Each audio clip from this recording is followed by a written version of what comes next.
Welcome, fellow confidence crusaders, neuro nerds, and success equalizers. This is your podcast, Real Confidence. I'm your host, Alyssa DeVere, and I'll be sharing a bit of basic brain science, some surprising social secrets, and a touch of tough love. Why? Because I believe confidence is everyone's fundamental right and choice. So let's get to it.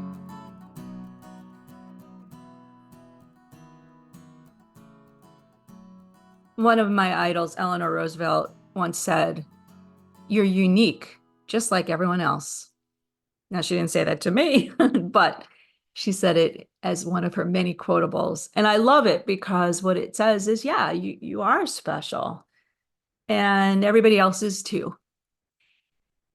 And so there's a lot of ways to think about that, right? But one of the things that always astounds me is how afraid we are of people with seniority, the top of the corporate ladder, for example. They have a VP or C-suite kind of title. We kind of cower, we get nervous around them, or celebrities for that matter.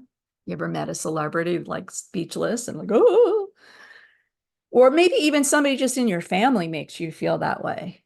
Maybe they just have a personality that you're like, whoa, it just makes me nervous. It doesn't have to even be somebody that's mean or scary. It's just there's something about them, that confidence or arrogance or whatever it might be, that makes you nervous. Maybe it's just approaching somebody and asking them for something. It could be anything. It could be somebody at work. It could be somebody on the airplane. Excuse me, can I get up to go to the bathroom? It might be somebody that you really know well, that you just worry that they're not going to like you or that they're going to feel offended in some way.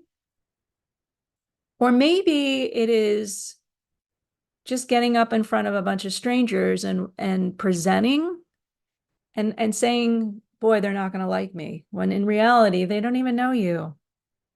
And whatever you present is not going to be the full set of who you are and what you know. But yet we get nervous. We get intimidated. And I say we, I'm not talking about just women either. I'm talking about men, women, dogs, cats, everybody, everything. We all feel that way. And yet we forget, at least with other people, that they're people, that they get up in the morning and brush their teeth and go to the bathroom and put on their clothes just like we do, that they have their good days and bad days, that they have their insecurities, that they have their strengths and weaknesses. And even if they're kings and queens, they have these positions of authority or birthright positions, they're still people. They're still people.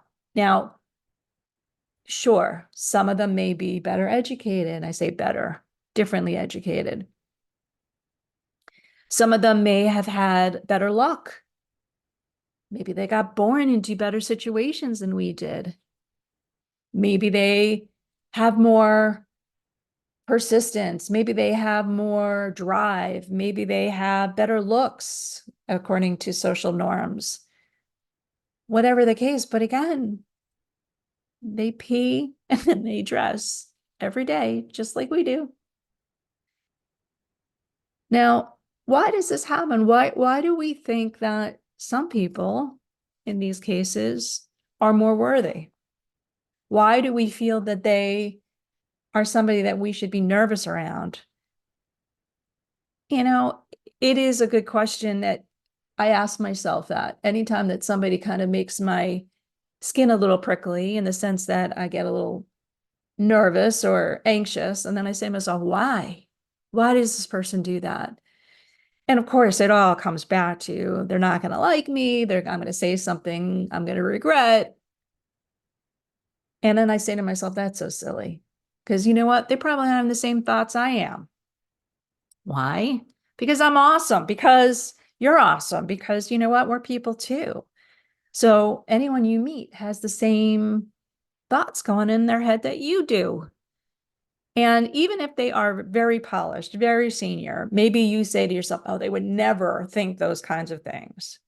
I promise you they are.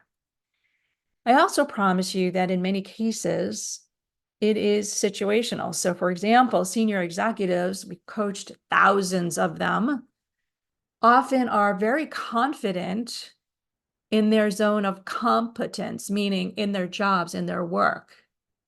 But put them in a different situation, put them in a social situation, put them in something that is not of their normal routine, and they will be nervous, at least.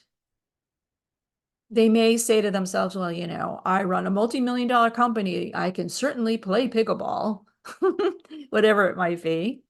They might have a little bit of that in their favor, but in reality, they're still trying to assess all the things that could go wrong, that they could embarrass themselves and subsequently feel not so confident.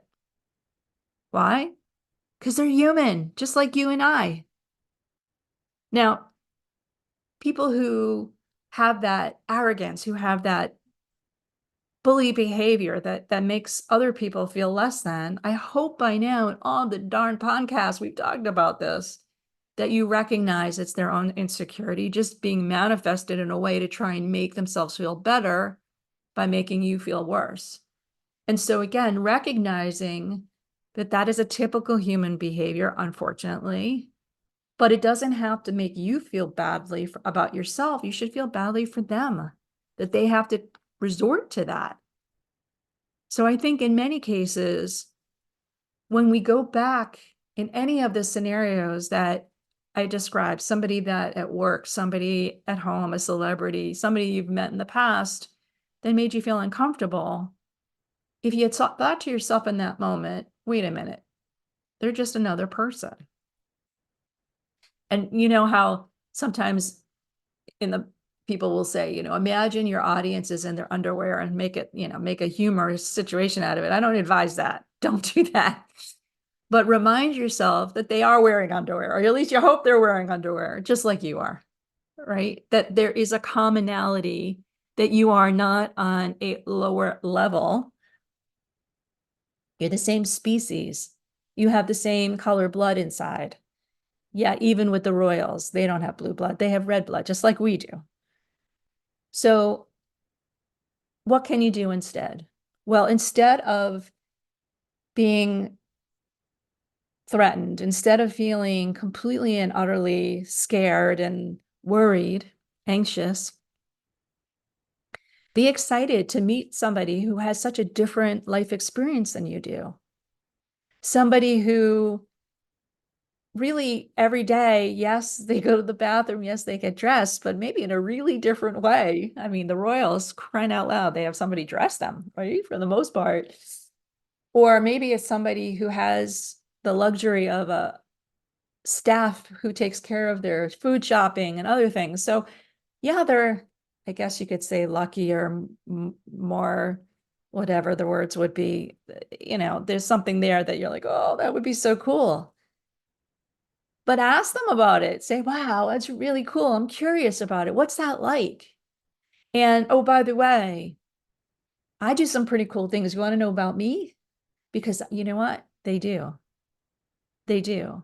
And if they don't, feel sorry for them, right? Because again, one of the great things about being confident is having curiosity and asking people to share something about themselves so that you can learn about them, so that you can have a bi-directional conversation.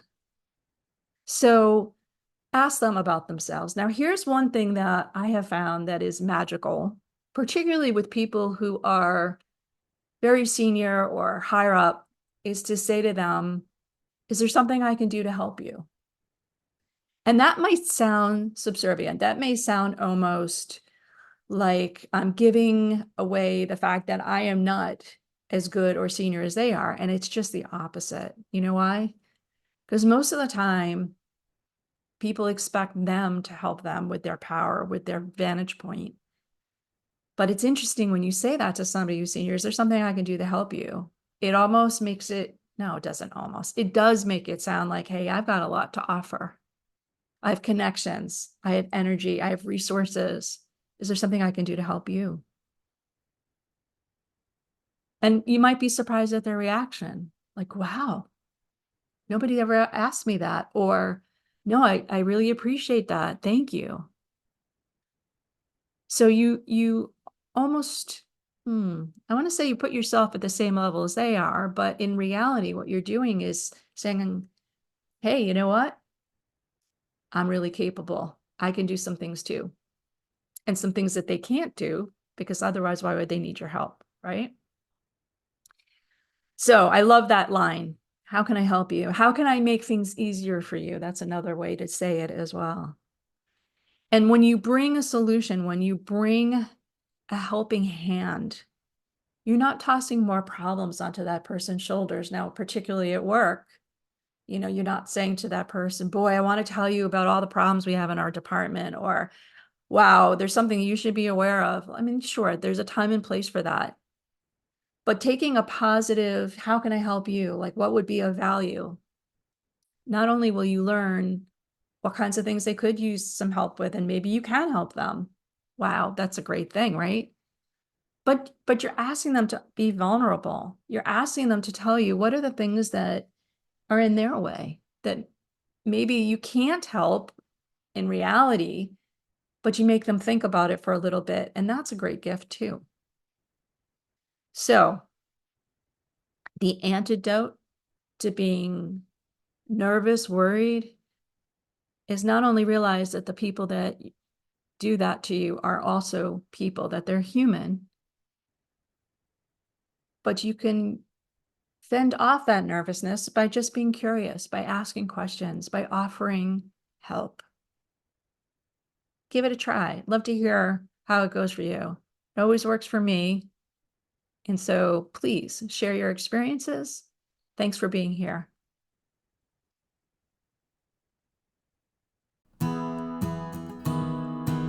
Before we totally wrap up, I want to let you know that full transcripts and show notes for this and other Real Confidence episodes can be found on www.americanconfidenceinstitute.com/podcast.